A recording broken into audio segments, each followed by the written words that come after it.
इसको पता था कि एक गुब्बारे बेचने वाला आज $145 बिलियन की कंपनी खड़ी कर देगा, जो आज के डेट में इंडिया का सबसे बड़ा टायर मैन्युफैक्चरर है।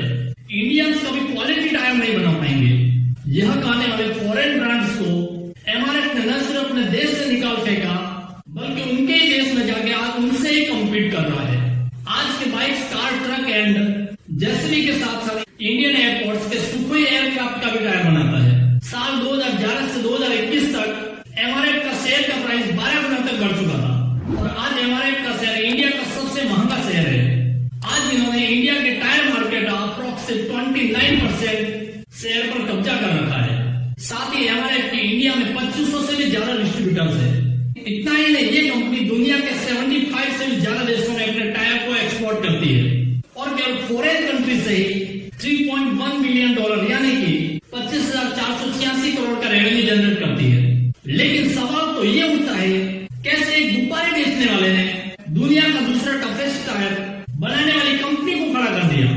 हेलो फ्रेंड्स, मैं Sachin Singh, motivational speaker life coach, और अभी तक आपने हमारे चैनल को सब्सक्राइब नहीं किया, चैनल को सब्सक्राइब कर दिए और वीडियो को लाइक, कमेंट, शेयर जरूर कर दीजिए। तो चलिए वीडियो में आगे बढ़ते हैं। वो भी तब जब इंडियन मार्केट में फॉरेन ब्रांड्स का दबदबा हुआ करता था। और वो कौन सी स्ट्रेटेजी थी जिसके दम पर एमआरएफ ने न सिर्फ इंडिया में बल्कि विदेशों में भी धूम मचा कर रखी है। यह साल था 1979, जिसमें एमआरएफ का official name Madras rubber factory रखा गया था।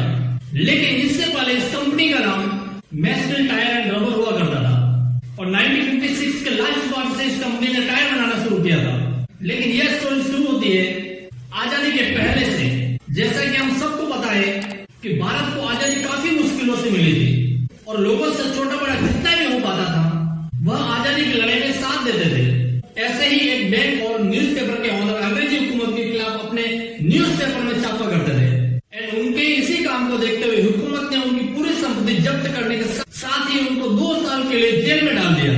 ये इंसान और कोई नहीं बल्कि एमआरएफ के फाउंडर के ममन के फादर थे। ममन केरला के एक क्रिश्चियन फैमिली में जन्मे हुए थे। बचपन से ही वो एक एम्बिशियस लड़के थे और कभी भी बड़ा सोचने से नहीं डरते थे और उनकी यही क्वालिटी आगे चलकर उनको बड़ा आदमी बनाती है। जब उनके फादर को जेल में डाला गया था तब वो मद्रास क्रिश्चियन कॉलेज में पढ़ाई कर रहे थे एंड उस इंसिडेंट के बाद उन्हें काफी मुश्किलों का सामना करना पड़ा और जैसे जैसे करके वो कॉलेज से ग्रेजुएट कर पाए, अब उनके फैमिली की जिम्मेदारी उनके ऊपर आ चुकी थी। शुरुआती समय वो मार्केट से बलून्स लेते और घर घर जाकर बलून्स बेचना शुरू किया था और 1949 आते आते वह रबर के दूसरे आइटम जैसे टॉयज और ग्लव्स भी बेचने लगे।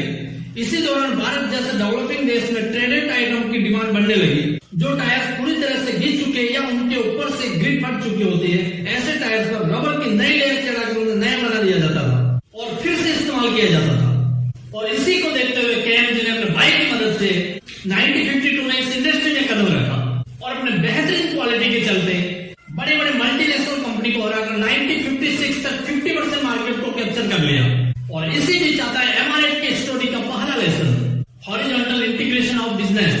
एमआरएफ जान चुके थे कि ट्रेडेड टायर का मार्केट छोटा है और वह उसमें ज्यादा प्रॉफिट नहीं बना पाएंगे, तो उन्होंने नए टायर बनाने के बिजनेस में कदम रखा।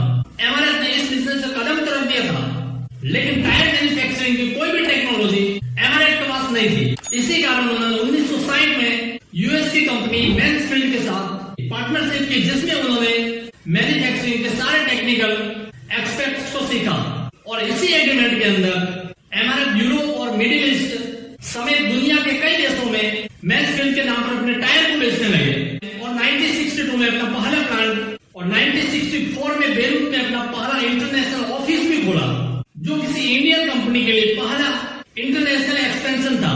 दरअसल उस समय इंडियन टायर मैन्युफैक्चरिंग इंडस्ट्री पर डनलॉप, फायरस्टोन और गुडईयर जैसे 3 मल्टीनेशनल कंपनी इस हद तक डोमिनेट कर रही थी कि टायर का प्राइसिंग, प्रोडक्शन और यहाँ तक कि सप्लाई भी खुद से ही डिसाइड करते थे और किसी भी नए प्लेयर को मार्केट में उतरने ही नहीं देते थे। बाय चांस मैन्सफील्ड जैसा कंपनी आ भी जाए तो यह उनको बदनाम करके मार्केट से आउट कर देते थे, लेकिन हमारे हार मानने वालों में से नहीं था।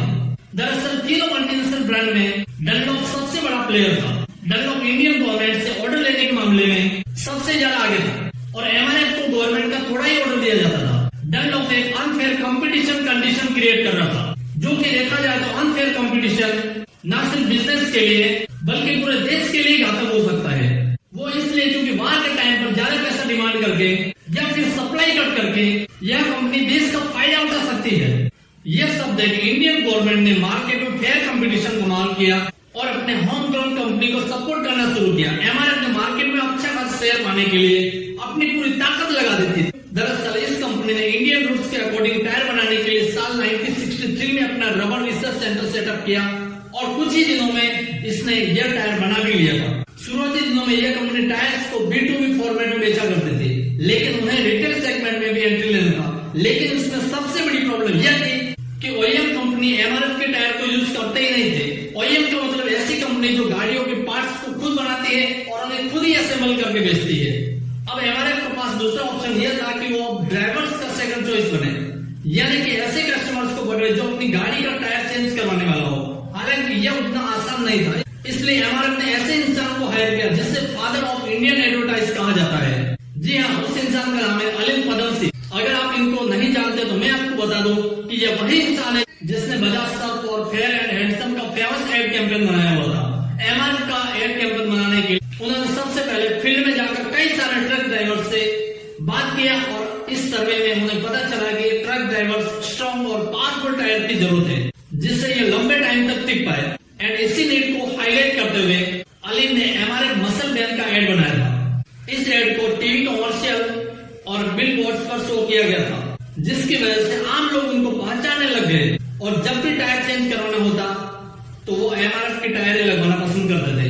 अब मार्केटिंग और रिसर्च के दम पर एमआरएफ ने हाई क्वालिटी टायर बनाने के साथ ही कंज्यूमर्स को अपने साइड करने में कामयाब हो चुका था, जिसकी वजह से उन्हें मार्केट का अच्छा खासा शेयर मिला। यह सब यहीं पर खत्म नहीं हुआ। इंडियन मार्केट पर राज करने के बाद एमआरएफ ने अपने टायर्स को एक्सपोर्ट करना चालू कर दिया था और यहाँ से एमआरएफ एक इंडिया का मल्टीनेशनल ब्रांड बन चुका था। और जल्दी 1967 में एमआरएफ ने यूएस में भी टायर एक्सपोर्ट करना शुरू कर दिया था और यह इंडिया का पहला ऐसा कंपनी था जिसने यूएस को टायर एक्सपोर्ट किया था। कभी खुद के देश में फॉरेन ब्रांड से हार मान जाने वाले आज उनके ही देश में उनसे ही कम्पीट कर रहा है। अब साल 1970 आ चुका था और इंडिया का ऑटोमोबाइल सेक्टर ग्रो कर रहा था। अब पहले के मुकाबले इंडिया के सड़कों पर काफी सारी गाड़ियां चल रही थी। इसी साल एमआरएफ ने गाड़ियों की बढ़ती हुई डिमांड को देखते हुए केरला के कोटैया में अपना दूसरा प्लांट भी एस्टेब्लिश कर दिया था। 1973 में एमआरएफ ने नायलॉन के टायर्स को भी डेवलप कर दिया था, जो सस्ते के साथ साथ टिकाऊ भी थे। नायलॉन टायर्स का डेवलपमेंट एमआरएफ के लिए ग्रेट स्ट्रेटेजी साबित हुआ, जिसकी वजह से एक तरफ तो फॉरेन ब्रांड्स मार्केट से एग्जिट कर गए और दूसरी तरफ इंडियन कंडीशन में नायलॉन टायर्स ज्यादा सुटेबल थे। देखा जाए तो एमआरएफ शुरुआती दिनों में केवल बस और ट्रक्स का टायर बनाता था, लेकिन नायलॉन टायर्स के आते ही इसने पैसेंजर कार सेगमेंट में भी एंट्री मार ली थी। नायलॉन टायर इंडियन मार्केट में धूम मचा रहे थे और एमआरएफ के साथ सब कुछ अच्छा चल रहा था, लेकिन 1979 में मैक्सवेल रबर के साथ एमआरएफ का रिलेशन खराब होने लगा और आखिर में जाकर ये दोनों अलग हो जाते हैं और फाइनली एमआरएफ का नाम बदलकर मद्रास रबर फैक्ट्री रख दिया गया।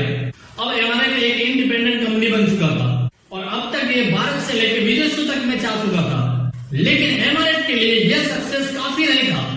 एमआरएफ का मिशन कि वो टायर मैन्युफैक्चरिंग और टेक्नोलॉजी में ग्लोबल लीडर बनकर उभरे। इस मिशन को पूरा करने के लिए इसने कई सारी विदेशी कंपनी के साथ टाई अप किया और खुद को साल दर साल इंप्रूव करते गया। इसलिए सन 1988 में मारुति ने इंडिया में अपनी मारुति 800 को लॉन्च किया था, तो उसमें एमआरएफ के टायर लगे हुए थे। और फिर 1990 में बजाज के 2 व्हीलर्स भी एमआरएफ के टायर के साथ ही लॉन्च किए गए। मारुति और बजाज जैसे व्हीकल्स में एमआरएफ के टायर लगाने के पीछे एक बहुत बड़ा कारण था, जो आगे आपको वीडियो में पता चलेगा। अभी तक एमआरएफ बस, ट्रक्स, कार और बाइक्स के लिए टायर बनाते थे, लेकिन एमआरएफ ने 2004 में जिग्मा सीरीज के टायर डेवलप किए, जो कॉमर्शियल व्हीकल जैसे कि जेसीबी और एग्रीकल्चर मशीन में लगाए जाते थे। फिर 2006 में हाई परफॉर्मेंस टायर के डील को पूरा करने के लिए उन्होंने एसयूवी के लिए ब्राइडल और बाइक्स के लिए मीटियोर जैसे टायर बनाए और 2008 में इन्होंने इंडियन एयरफोर्स के सुखोई 13 एयरक्राफ्ट के लिए भी टायर बनाए थे। इन्हीं एक्सपेंशन की वजह से एमआरएफ ने 2007 में टोटल $1 बिलियन का टर्नओवर किया था। ऐसे ही 2011 यानी कि सिर्फ 4 सालों के अंदर एमआरएफ ने $2 बिलियन से भी ज्यादा टर्नओवर अचीव किया था। आज की डेट में एमआरएफ का वैल्यूएशन 3 लाख करोड़ से भी ज्यादा है और सिर्फ विदेशों से ये साल का $3 बिलियन यानी कि 25,000 करोड़ का रेवेन्यू जनरेट कर रहे हैं। एमआरएफ टायर के बिजनेस में तो धूम मचा ही रही थी, लेकिन वो बिजनेस को अब डाइवर्सिफाई करने का सोचते हैं। एंड इसलिए 1989 में हमारे दुनिया का सबसे बड़ा टॉय मैन्युफैक्चरिंग ब्रांड हैप्रो इंटरनेशनल के साथ कोलैबोरेशन करता है और इसी साल एक ऑस्ट्रेलियन ब्रांड के साथ मिलकर इंडस्ट्रियल पेंट्स भी बनाने लगता है। और यहाँ तक कि एक इटली की कंपनी के साथ मिलकर कन्वेयर बेल्ट जो कि आप एयरपोर्ट पर देखते हो वो भी बनाना शुरू कर देते। वैसे अब एमआरएफ को फ्यूचर का डर तो था नहीं, क्योंकि कोई भी गाड़ी लॉन्च होगी तो टायर्स तो लगने ही थे, लेकिन फिर भी एक चीज के ऊपर डिपेंडेंसी ठीक नहीं होती। इसलिए एमआरएफ ने टायर्स के अलावा टॉयज इंडस्ट्रियल पेंट्स और कन्वेयर बेल्ट बनाने में भी फोकस किया। और एमआरएफ मार्केटिंग में काफी ज्यादा सीरियस है और इसीलिए उन्होंने सीधे फादर ऑफ इंडियन एडवर्टाइज को हायर किया था। लेकिन इस बार एमआरएफ ने ऐसी मार्केटिंग स्ट्रेटेजी लगाई कि वो हर बच्चे की जुबान पर चढ़ गए। दरअसल एमआरएफ ने अपनी मार्केटिंग के लिए इस बार क्रिकेट को चुना था। उसमें भी उन्होंने अपना लोगो पहले सचिन और उसके बाद विराट कोहली के बैट पर लगाया। लेकिन सचिन और विराट ही क्यों, इस पर एमआरएफ का कहना था कि वो खुद अपने फील्ड के बेस्ट है, तो उनका लोगो भी क्रिकेट के बेस्ट प्लेयर पर ही लगना चाहिए। और इन्हीं सब कारणों के चलते एमआरएफ इंडियन स्टॉक मार्केट का सबसे वैल्यूएशन शेयर भी है, जिसकी वैल्यू 1,41,000 से भी ज्यादा है। और सन 1990 से एमआरएफ लोगों को 59% का रिटर्न भी दिया है। और गुब्बारे बेचने से शुरू हुआ यह सफर 50,000 करोड़ की कंपनी में बदल दिया। इसके अलावा आपको कौन सी वो चीज लगती है जो एमआरएफ को इतना सक्सेसफुल बनाया? कमेंट सेक्शन में कमेंट करके जरूर बताइएगा। और वीडियो अच्छा लगा तो लाइक कमेंट शेयर जरूर करें। और अभी तक आपने हमारे चैनल को सब्सक्राइब नहीं किया, चैनल को सब्सक्राइब कर दें और बेल आइकन को जरूर दबा दीजिए। मिलते हैं फिर से नए वीडियो में नए टॉपिक के साथ। जब तक के लिए धन्यवाद।